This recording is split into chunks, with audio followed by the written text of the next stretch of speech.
Berapa total skor dari survei ini terhadap 2 tahun pemerintahan Gibran itu? Nah, kalau akademisi itu kan ingin eksperimen ini.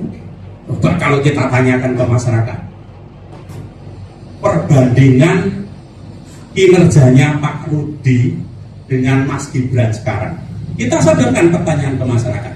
Lebih bagus dari Pak Rudi.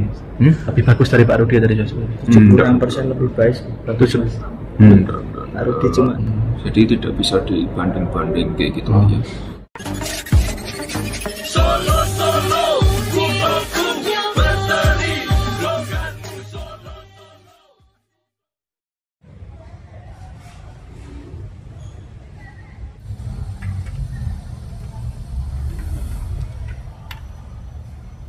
Ketua Program Studi Magister Administrasi Publik MAP Universitas Slamet Riyadi Surabaya. Susunan acara pada pagi hari ini. Pertama, pada teman-teman yang sudah saya untuk merilis hasil survei indeks kepuasan masyarakat tahun kedua pemerintahan Gibran itu kita cek lagi apakah tingkat kepuasan masyarakatnya itu stabil menurun atau bagaimana. Menarik itu. Kepuasan masyarakat tahun kedua pemerintahan Gibran Teguh sebesar 96%. Ini tinggi teman-teman mahasiswa. Kalau panjenengan dengar yang pemerintah pusat itu, Presiden Jokowi itu tingkat kepuasannya sekitar 76, di atas 70, tapi nggak sampai 80. Gibran 96. Artinya apa? Artinya 96% masyarakat Solo itu menyatakan puas terhadap pemerintahan Gibran. Pertanyaannya adalah, puas itu kategorinya apa? Sangat puas, puas, cukup puas, kalau kurang puas enggak sih ya? Gitu. Puas ini kategorinya apa? Karena kalau kita lihat distribusi datanya teman-teman, yang bawah ini, yang bawah itu, yang bawah yang peletnya merah itu, yang menyatakan sangat puas itu 10%, yang menyatakan puas itu 86 ya Mas. 86%, kurang puas 40%. Ini kategorinya apa? Apakah itu sangat puas atau puas? Nah, untuk mengetahui itu maka kita menggunakan pendekatan indeks, gitu, pendekatan indeks. Berapa total skor dari survei ini terhadap 2 tahun pemerintahan Gibran itu? Total skornya adalah 1709. 1709 itu masuk kategori memuaskan, itu berada di area itu, sehingga kesimpulannya walaupun 96%, maka kategori kepuasan masyarakat itu adalah memuaskan. 96% ini teman-teman mahasiswa itu kalau dibanding dengan tingkat kepuasan masyarakat pada survei tahun 2021 itu naik 2%. Survei kita di 2021 itu tingkat kepuasannya 94%. 94% masyarakat menyatakan puas terhadap pemerintahan Gibran Teguh di tahun pertama, gitu, seperti itu. Data selanjutnya Mas. Nah, ini beda pertanyaannya Bapak Ibu sekalian kali ini. Ini beda pertanyaannya. Kalau yang tadi itu kita tanya dengan puas atau tidak puas dengan pemerintahan Gibran, maka pilihan jawabannya adalah sangat puas, puas, kurang puas, tidak puas. Pilihannya gampang, karena itu kita menggunakan skala Likert 4, gitu. Kategorinya sudah saya jelaskan. Kalau ini pertanyaannya adalah, jika diminta memberikan skor penilaian antara 10 sampai 100, berapa angka skor yang Anda berikan untuk 2 tahun pemerintahan Gibran menjadi wali kota Surakarta? Gitu. Rata-ratanya berapa? Rata-ratanya adalah rata-rata skornya tahun 2022 itu adalah 79,4.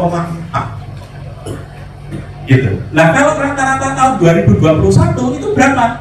79,3. Gitu.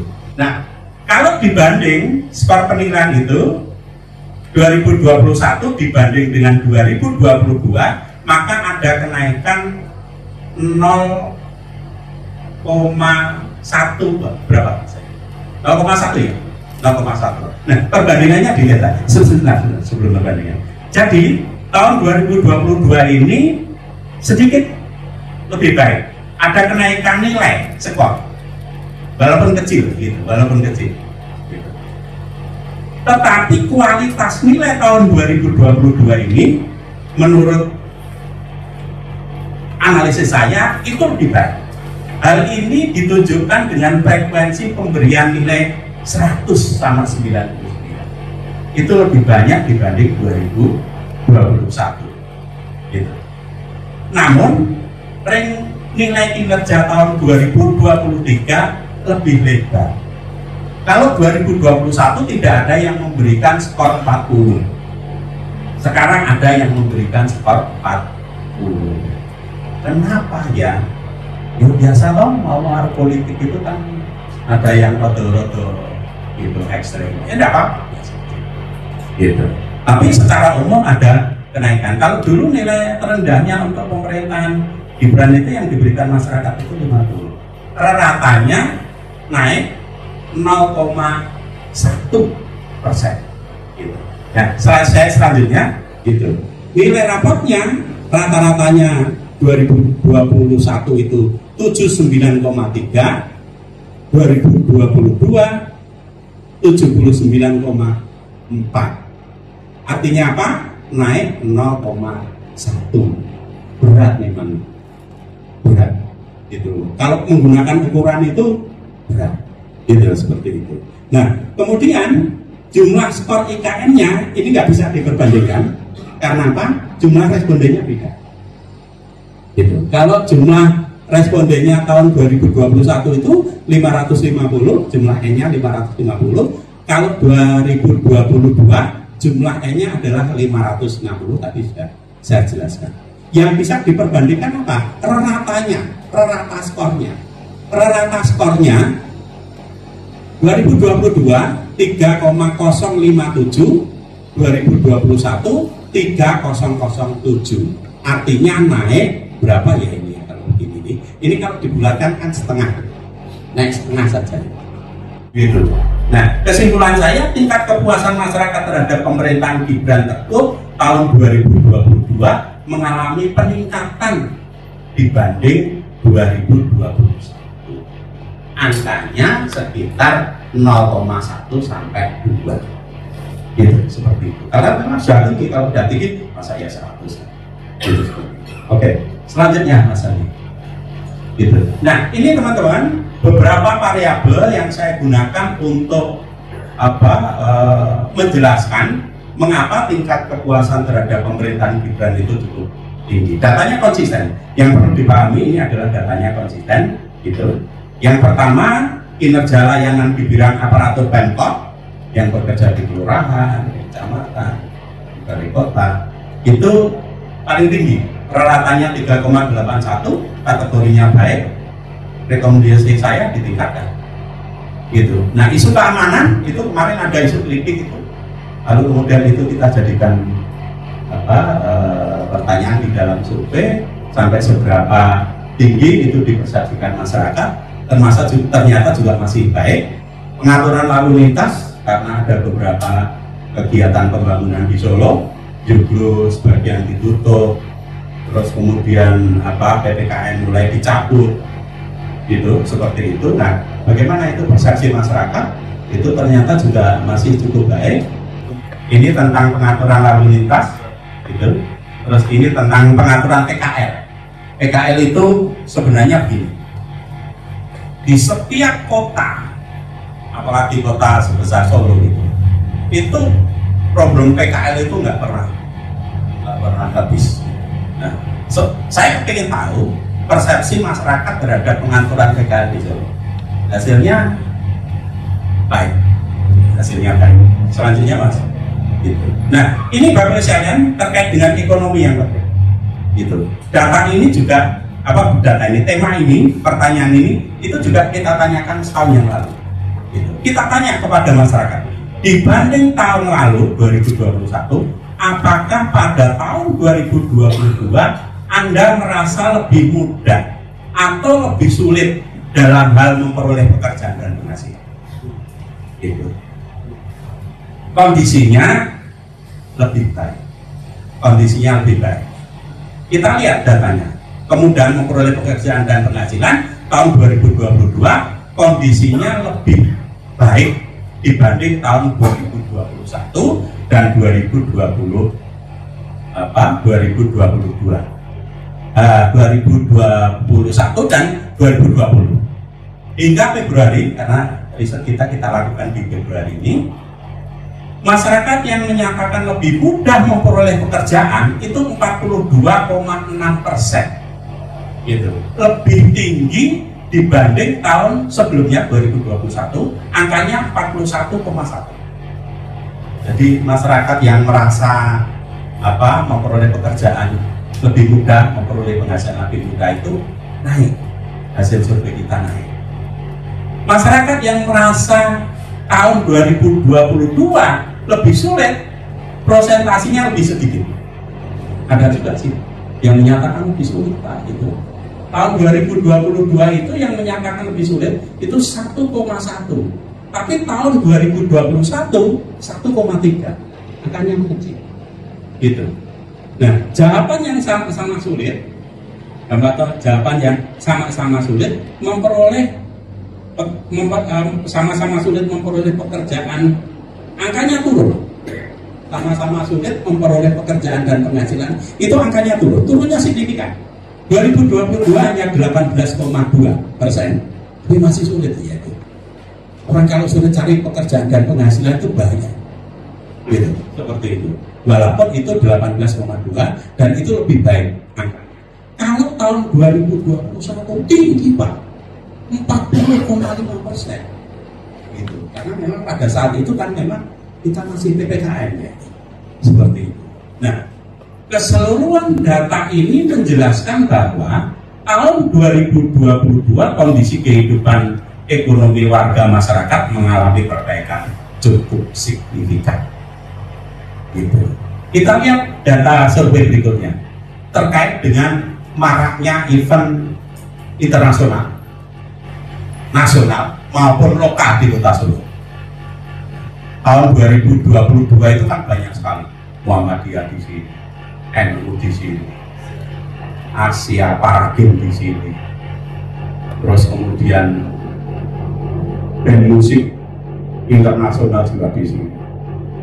Banyak sekali event-event di Kota Solo itu. Nah, pertanyaannya adalah event-event yang marak di tahun 2022 itu punya dampak nggak terhadap perekonomian rumah tangga? Itu yang penting.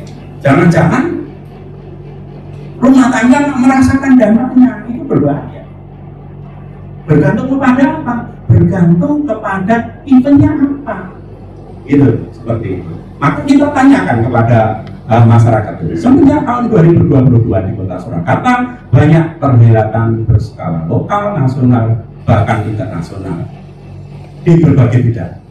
Dengan banyaknya event di Kota Surakarta ini, apakah Bapak Ibu merasakan dampak ekonominya? Jawabannya itu, Bapak Ibu sekalian. Total skornya 1591. Rata skornya 2,84. Gitu. Coba kalau itu kemudian kita masukkan ke skala Likert, maka kategorinya adalah cukup berdampak. Itu kategorinya, dampaknya adalah dampak sedang, berdampak sedang. Karena kalau dampak sedang itu ring skornya ada di 1401 sampai dengan 1820. Sementara hasil survei kita itu jumlah skornya adalah 1591. Kategorinya berdampak sedang. Berdampak sedang itu bisa saya terjemahkan menjadi cukup berdampak. Seperti itu. Itu dampak ekonomi dari maraknya perhelatan di Kota Solo. Data selanjutnya itu. Nah, responsivitas Pemkot di dalam responsivitas persoalan warga, penilaian Anda mengenai responsivitas atau kecepatan tanggap Pemkot merespon persoalan itu juga dalam kategori baik. Itu selanjutnya, Mas. Keberpihakan wali kota atau keberpihakan Pemkot terhadap ekonomi, terhadap keluarga prasejahtera itu kategorinya juga baik. Selanjutnya, persepsi masyarakat terhadap karakter wali kota Solo yang merakyat. Nah, ini paling tinggi, gitu. Indeks skor persepsi masyarakat terhadap wali kota Gibran itu total skornya 1733 1837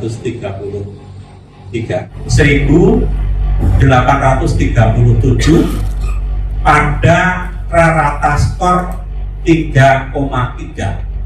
Kita lihat 1837 itu dalam skala liter masuk kategori sangat merakyat. Gitu. Cuman hati-hati juga. Sekarang yang merakyat bukan hanya Jokowi, bukan hanya Gibran. Erick Thohir juga mulai merakyat. Muhaimin Iskandar juga mulai merakyat. Gitu. Jadi kalau setahun yang lalu saya sampaikan kepada teman-teman itu, senjata politik yang paling ampuh ketika 2021 itu saya masih meyakini merakyat itu. Gitu. Sehingga saya mengibaratkan merakyat itu ibaratnya adalah Cundo Manik kalau di perwayangan itu, yang bisa dengan saktinya membunuh lawan-lawan politik. Nah, pertanyaannya sekarang Cundo Maniknya banyak, bukan hanya bisa diklaim oleh Gibran dan Jokowi, gitu, seperti itu. Nah, karena itu maka saya sedang berancang-ancang, gitu. Senjata apa lagi, senjata politik yang lebih hebat dibanding merakyat itu, gitu. Kalau itu ketemu nilainya mahal, gitu. Untuk 2021 nilainya mahal, gitu. Seperti itu. Ini belum kita cek lagi. Oke, itu. Selanjutnya teman-teman mahasiswa, teman-teman mahasiswa lagi, teman-teman wartawan, selanjutnya Mas. Gitu. Nah, kalau akademisi itu kan ingin eksperimen ini. Kalau kita tanyakan ke masyarakat, perbandingan kinerjanya Pak Rudi dengan Mas Gibran sekarang, kita sodorkan pertanyaan ke masyarakat. Penilaian Anda, mana yang lebih baik, wali kota sekarang Gibran atau wali kota sebelumnya Rudi? Kan pertanyaan akalnya. Hasilnya itu, seperti itu, gitu. Ya maka ini akademis, metodologinya bisa dipertanggungjawabkan. Kalau teman-teman ingin mengaudit dokumen saya dari riset, kuesioner yang di masyarakat ini, gitu. Silakan teman-teman melakukan tabulasi sendiri, gitu. Akademisi, dosen itu boleh salah, boleh keliru. Yang tabu itu adalah tidak jujur. Seperti itu. Jadi kesimpulan saya untuk pemerintahan Gibran itu, kekuatan politik Gibran itu ada di Solo, kekuatan politik Gibran di Solo ya, itu sangat merakyat dan memuaskan. Gitu. Saya kira itu teman-teman saya. Enggak. Saya 96% itu masyarakat belum Solo. membaca survei piye 96. aku kan mau nyekel HP. Ya makasih sudah puas. Harus kerja lagi. Yes. Lebih bagus dari Pak Rudi. Lebih bagus dari Pak Rudi dari Joshua. 76% lebih baik. Bagus. Pak Rudi cuma Saya itu 12%. cuma melanjutkan apa yang sudah dikontribusikan oleh Pak Rudi dan Pak Purnomo. Sama aja. Kalau nggak ada Pak Rudi itu nggak mungkin ada yang namanya Pasar Legi, Semanggi, penataan Semanggi, Mojo, itu semuanya Pak Rudi. Itu bahkan beliau itu kan yang paling pertama melakukan land clearing, konsolidasi ke warga, itu yang malah susah itu loh. Nah aku kan tinggal bangun Pak, gampang bangun Pak. Sing konsolidasi ke warga itu yang susah. Berarti Pak Rudi berperan besar ya? Oh banget, Pasar Legi, terus apa Semanggi, Mojo, Losari, apa meneh, kayak banget no. Terus kayak Gor Indoor Manahan itu kan aku tinggal melanjut ke dong. Flyover beliau kan luar biasa. Apa meneh, masjid itu kan tanahnya segala macamnya kan beliau juga. Aku tinggal bangun Pak. Bisa dibilang nggak beberapa proyek prioritas yang Mas Wali list itu termasuk juga dari hasil kerjanya? Oh iya no, iya banget dong, iya banget. Dan, ya ini kan kita kan masih dalam satu partai, pasti melanjutkan kelanjutan pembangunan dari pemimpin yang sebelumnya. Jadi tidak bisa dibanding kayak gitu aja.